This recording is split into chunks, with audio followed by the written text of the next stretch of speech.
우리가 이렇게 이 땅에 살아가는 그 이유는 무엇일까요? 우리가 왜 예수를 믿을까요? 예수 믿으면 천국 가는 겁니다. 예수 믿고 천국 가는 것이 목적이라면 그러면 하나님이 아마 우리를 빨리 데려가셨을 거예요. 예수 믿고도 얼마나 많은 고난이 우리에게 끊임없이 다가옵니까? 그런 고난들을 우리가 받을 이유가 없어요. 하나님의 자녀인데. 여러분은 여러분의 자녀가 막 고생하고 마음이 힘들고 그런 것을 원하십니까? 아무도 원치 않죠. 하나님도 마찬가지일 거예요. 그렇다면 왜 하나님이 우리를 이 땅에 남겨주셨을까요? 그것은 하나님이 부탁하신 일, 내가 너에게 부탁한 그 일 해서 너희가 받은 은혜를 같이 나눠라. 그것 때문에 하나님이 이 땅에 우리를 남겨주신 겁니다. 다른 이유가 없어요. 우리가 교회를 왜 이렇게 해야 됩니까? 경제적으로 보면요, 교회는요, 세상에 어떻게든 도움이 되지 않습니다. 여기서 무슨 우리가 간의 수공업을 합니까? 아니면 여기서 무슨 알바를 합니까? 그냥 하나님 앞에 예배 드린 것밖에 뭐가 있겠어요? 교회의 존재 이유는 바로 이 복음을 증거하고 영혼을 살리기 위한 그러한 의미인 거예요. 그런데 하나님께서 그거 하시면 성경에 약속을 주신 것처럼 이 땅에 복을 주시겠다고 하셨어요. 그리고 그것이 실제인 것을 우리는 성경을 통해서 역사를 통해서 계속해서 확인하고 있는 것이죠. 복음이 들어간 그 나라는 다 하나님의 놀라운 축복을 받았습니다. 예, 이게 제 얘기가 아니라 그 김종필 여러분 아시죠? 예? 그분이 깨달은 거예요. 세계 여행을 하고 돌아와서 보니까 극명하게 잘 사는 나라와 못 사는 나라가 딱 대비가 되는 거예요. 신기하다. 그래서 그 통계를 쫙 낸 거예요. 그런데 거의 99% 이상이 잘 산 나라는 기독교 국가였다는 거예요. 그런데 못 사는 나라는 대부분 우상을 섬기는 그런 나라, 또 불교 국가, 이런 나라들이 굉장히 어렵게 살더라는 거죠. 그 이상하다. 그래갖고 그분이 교회를 다니던 양반이 머리가 이제 그분이 킹메이커잖아요. 그러니까 그러면 예수 믿으면 좋은 거구나. 그걸 깨닫고 교회를 나가기 시작했다는 거 아니겠습니까? 여러분, 하나님께서는요, 오늘 모든 복과 또 건강과 또 은혜와 또 평안을 다 준비하고 있습니다. 그래서 그 예수님을 믿기만 하면 누구든지 하나님의 놀라운 은혜 가운데 거하게 되어 있는 거죠. 이번 제가 전도 세미나를 다녀왔잖아요. 2박 3일 동안 전도 세미나를 가서 제가 깨달은 것이 있어요. 전도가 된다. 코로나 기간에도요, 수천 명씩 전도가 된 교회가 있어요. 코로나 기간에 한국 교회가 문 닫은 교회가 많습니다. 큰 교회들도 막 반토막 나고 그런 교회들이 많습니다. 그런데요, 코로나 기간에 수천 명이 전도된 교회가 있습니다. 전국에 교회가 이 전도가 되는 교회들, 그런 교회들이 와서 목사님들이 오셔서 간증을 하는데, 야, 이게 전도가 되는 거구나. 그러면 우리 교회도 전도가 될 수밖에 없구나. 이걸 제가 깨달은 거예요. 그렇구나. 그러면 어떻게 할 것인가? 그것을 잘 연구하면 되겠구나. 하나님이 그러한 지혜와 믿음을, 소망을 주셨습니다. 여러분, 우리가 조금만 수고한다면 이 전도는 되어질 수밖에 없다는 거예요. 그래서 주께서 우리에게 이렇게 말씀합니다. 로마서 10장 14절입니다. 그런즉 그들이 믿지 아니하는 일을 어찌 부르리요? 듣지도 못한 일을 어찌 믿으리요? 전파하는 자가 없이 어찌 들으리요? 당연한 말 아니겠어요? 듣지 못했는데 어떻게 반응할 수가 있겠습니까? 전파하는 이가 없는데 어떻게 들을 수가 있겠습니까? 그러니까 전파하는 이가 있어야 된다는 거죠. 네, 우리 하덕심 성도님이 오늘 우리 이 아래 건물 또 우리 사장님에게 이렇게 복음을 전한 거예요. 그죠? 또 우리도 기도하고. 그래서 앉아 계시면서 계속 눈물을 흘리시는 거예요. 저는 저 마음이 어떤 마음인지 알아요. 제가 지금 마음을 굉장히 많이 절제하고 있어요. 왜냐하면 오래도록 제가 기도를 했거든요. 근데 하나님께서 이렇게 인도하신 거예요. 얼마나 감사합니다. 한 생명이 천하보다 귀한 겁니다. 한 생명이 구원받고 그 생명이 구원받으면 그 뒤에 수많은 가족들이 있는 거예요. 수많은. 그래서 하나님이 그 영혼들을 볼 때 너무너무 기뻐하시는 거예요. 여러분, 하늘에서 잔치가 벌어진다 그랬어요. 그런데 우리가 금요일 날 간증을 드렸던 그 전도사님이 주님의 음성을 들었잖아요. 아무개야. 그런데 이 복음을 받지 않고 지옥 가는 백성들이 있을 때 내 마음은 어떻겠니? 주님 말씀하시잖아요. 사랑하는 여러분, 전도는 될 수밖에 없는 거고요. 우리가 조금만 수고하면 하나님께서 우리를 통해서 크신 영광을 받으실 줄로 믿습니다. 그런데 15절에 아주 중요한 말씀을 우리에게 해주고 있어요. 15절, 보내심을 받지 아니하였으면 어찌 전파하리요. 우리가 그동안 이 전도 시즌에 열심히 전도했잖아요. 열심히 기도했잖아요. 그건 뭐냐면 하나님이 우리를 보내셨다는 거예요. 하나님이 여기 딱 나타나셔서 우리에게 임명장을 딱 써서 주지는 않았지만 다 우리 한 사람 한 사람을 하나님이 보내셨다는 거예요. 사랑하는 여러분, 이거를 믿으시기를 축복합니다. 하나님이 저와 여러분을 세상 가운데 보내신 거예요. 얼마나 놀라운 은혜인가요? 오늘 본문은 천국 잔치의 이야기입니다. 잔치 이야기. 잔치는 굉장히 많은 잔치가 있습니다. 생일잔치, 돌잔치, 또 뭐 여러 가지 많은 잔치가 있겠죠? 그 중에 제일 중요한 잔치는 저는 혼인잔치라고 봅니다. 그런데 오늘 이 배설된 잔치는 혼인잔치라고 8절에 말씀해 주고 있어요. 혼인잔치는 누군가가 결혼을 하는 거잖아요. 근데 마태복음 22장에 보게 되면 이 내용은 임금님이 배설한 혼인잔치래요. 그러면 임금님이 배설했다면 누구 잔치예요? 누가 혼인하는 거예요? 왕자가 결혼하는 겁니다. 왕자가 결혼하니까 임금님이 많은 사람을 초청하고 싶었던 거예요.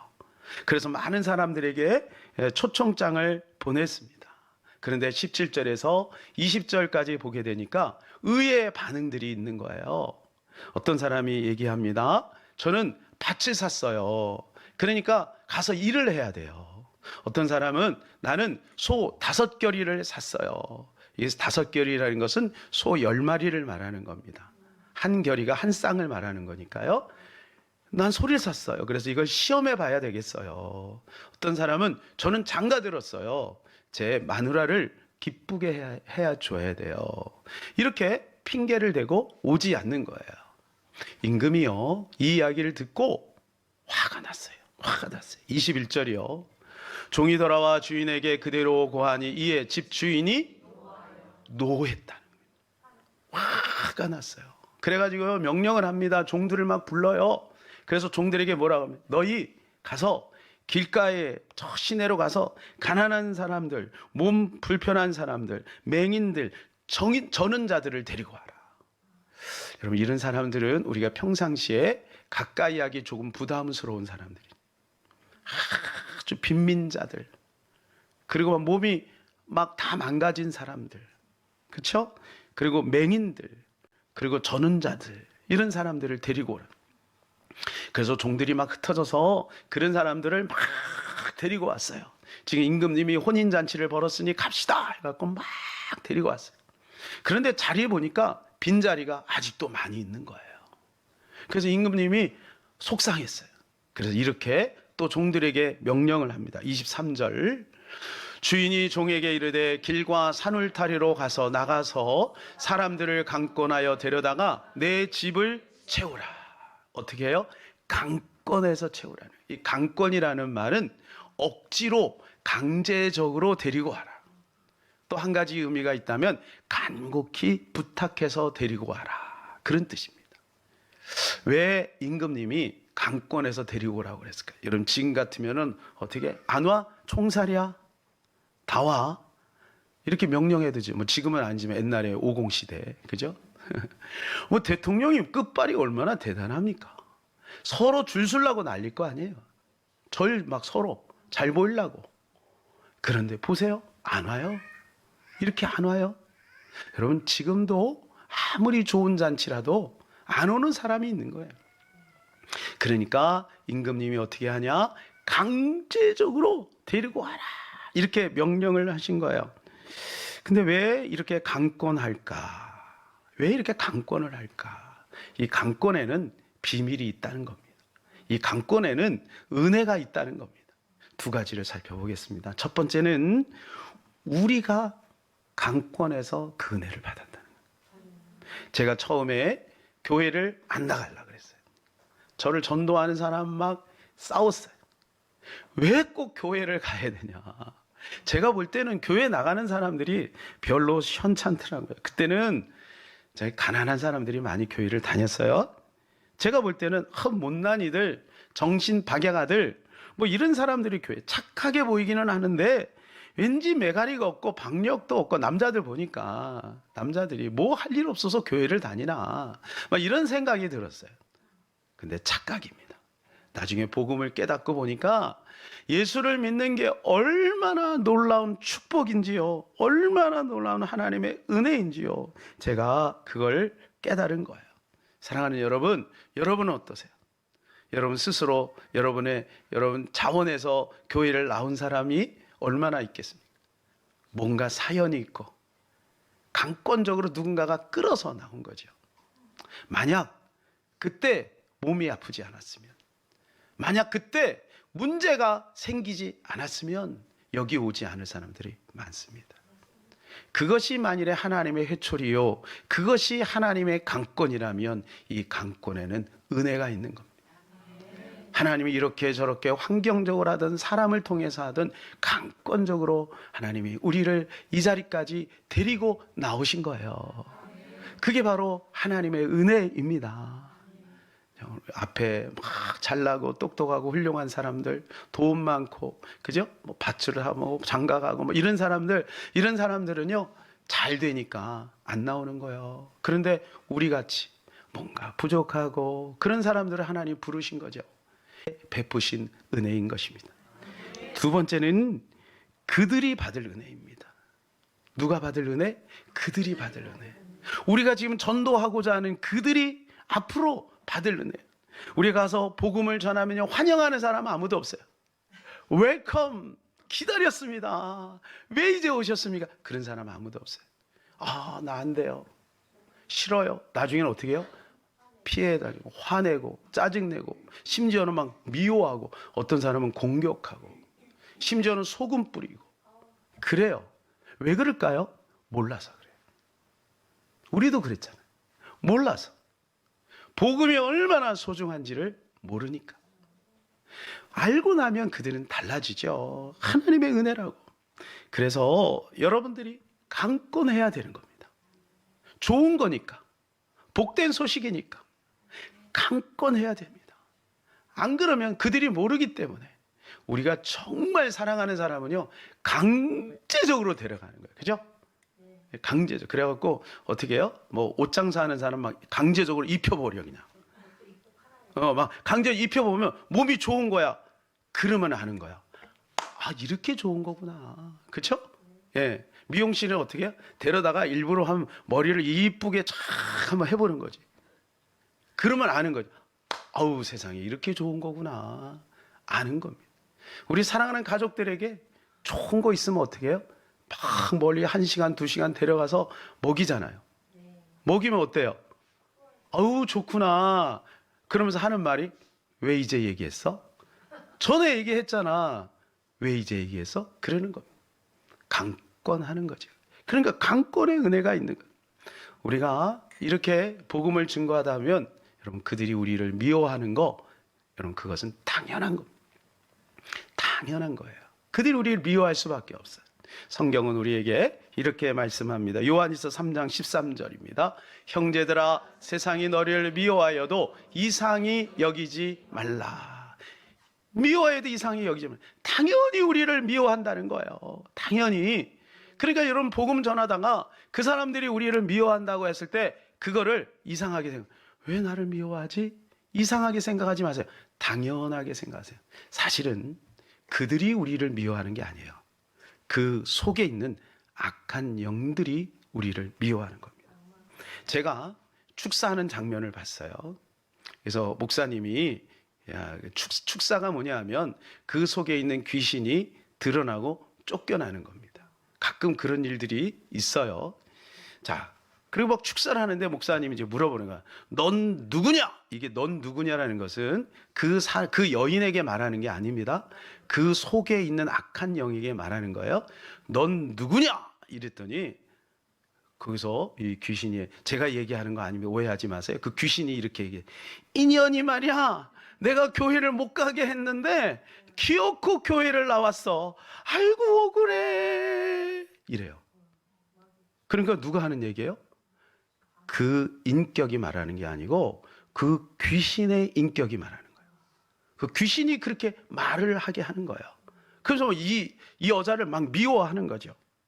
나중에 이제 그 귀신이 쫓아내고 나니까, 쫓겨나고 나니까 이제 제정신이 돌아와서 이제 정신이 온전해지고 질병도 떠나게 돼요.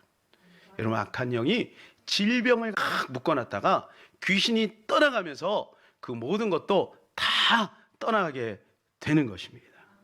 그러니까 여러분, 그들이 미워하는 게 아니에요. 그 속에 있는 악한 영이 미워하는 거예요. 속으면 안 됩니다. 보세요. 모세가 찾아가서 출애굽을 이야기하니까 바로가 얼마나 모세를 미워합니까? 처음에 기세 당당하게 막 미워하죠. 나중엔 점점 꺾여다가 나중엔 두 손을 탁 들지 않습니까? 사랑하는 여러분, 그래서 전도도 마찬가지예요.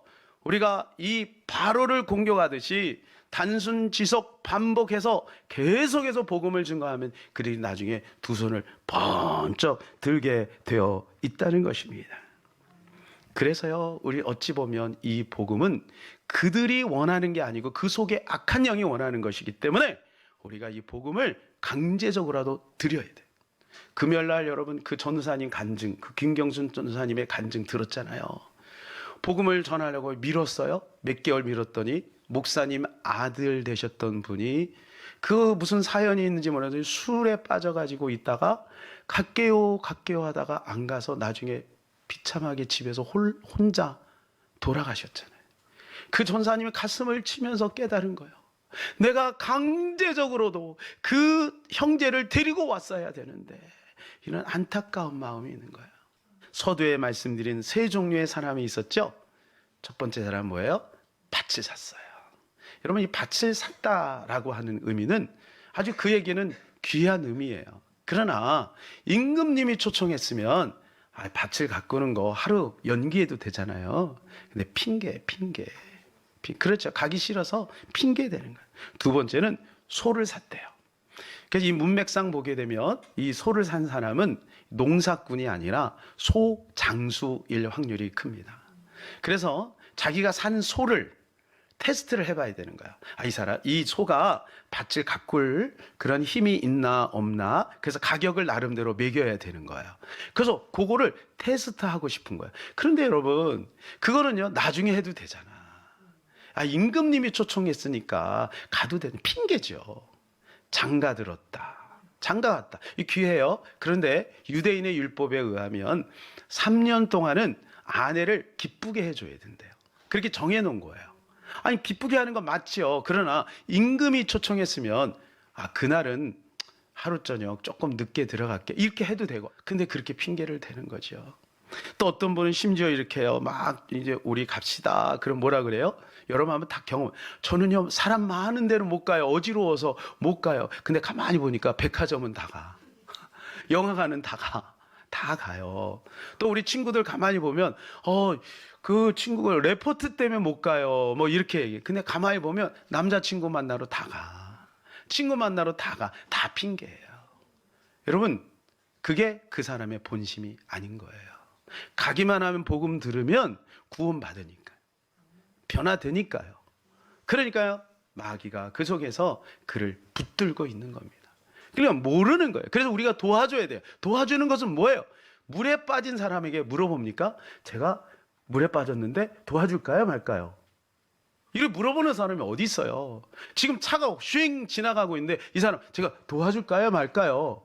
차가 오고 있는데 말할까요 말까요? 물어보는 사람이 어디 있어요? 얼른 가서 건져와야죠. 얼른 밧줄을 던져서 그 사람을 끄집어내고, 그러고 나서 이렇게 됐으면 상황이, 그러면 그 사람이 아는 거죠. 아유 감사합니다. 이렇게 되는 거죠. 아 나를 확 밀어. 왜 밀어? 나중에 보니까 차가 지나갔네. 아이고 살았네. 여러분, 우리가 가서 그렇게 하는 게 그들에게는 불편할 수 있지만 알고 보면 그들이 너무 감사할 일이 아니겠어요?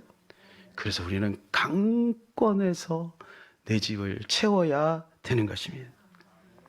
사랑하는 여러분, 매일 찾아가세요. 이번 한 주간 남았죠, 그죠? 7일 남았죠? 매일 찾아가세요. 그럼 매일 이야기하세요. 매일 전화하세요. 그러면요, 그들이 깨달아요. 이거 정말 중요한 거구나. 깨달아요. 전화 안 받으면 찾아가. 그런데 우리가 한두 번 얘기하고 말잖아요. 그러면 그들이 어떻게 생각하냐면, 이거 별거 아니구나. 중요한 거 아니구나. 저 사람이 저럴 사람이 아닌데, 저 사람이 저럴 사람이 아닌데 어떻게 그렇게 교회를 가자 그래? 어떻게 그렇게 예수를 믿자 그래? 뭐가 있나 보다. 이런 생각을 하게 되는 거예요. 그리고 여러분, 그들이 예수님 믿으면 그들은 나중에 우리한테 감사하게 여기게 되지 않겠습니까? 결론입니다. 여기 나오는 임금은 누굴까요? 여기 나오는 임금은 하나님을 뜻하는 거예요. 혼인잔치는 누구의 혼인입니까? 예수님의 혼인잔치인 거예요. 주님은 우리를 거기에로 초청하고 있는 겁니다. 그런데 보세요. 반응이 시큰둥하죠? 복음을 전하는데 사람들이 반응이 시큰둥해요. 왜요? 모르니까요. 똑같은 상황이에요. 그래서 어떻게 해야 되냐면 강권해야 됩니다. 강권하는 것이 누구의 뜻인가요? 임금님의 뜻이었죠. 임금님은 누구라 그랬어요? 우리 하나님 아버지예요. 하나님 아버지의 마음입니다.